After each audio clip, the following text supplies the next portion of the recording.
O ano, pare-pares tayong hindi masaya ngayon. I feel you bro, I feel you kababayan.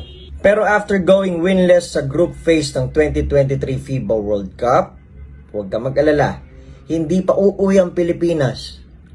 Ay, nandito na pala tayo sa bahay natin. Paniniwala ka ba? Oo, paasahin kita na may pag-asa pa rin ang Pilipinas, hindi sa second round, kundi ang makapasok sa 2024 Paris Olympics. You heard that right, pwedeng-pwede pa. Paano nga ba? You have to know, kahit tapos na ang group phase ng Pilipinas sa 2023 FIBA World Cup, ay pupunta pa rin siya sa classification round kung saan paglalabanan ang 17 to 32nd place. Pero teka, bago natin malaman ang pag-asa ng Gilas sa Olympics, ano nga ba mangyayari sa classification round?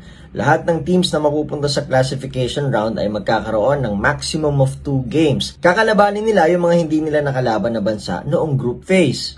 Magkakaroon ng 4 na grupo, ang Group M, N, O at P. Tandaan na carry over pa rin ang record ng group phase papunta sa classification round. Lahat na magna-number 1 sa bawat grupo ay maka-classify as number 17 to 20. Ang mga number 2 naman ay maka-classify as 21 to 24. Ang mga third ay 25 to 28. At ang mga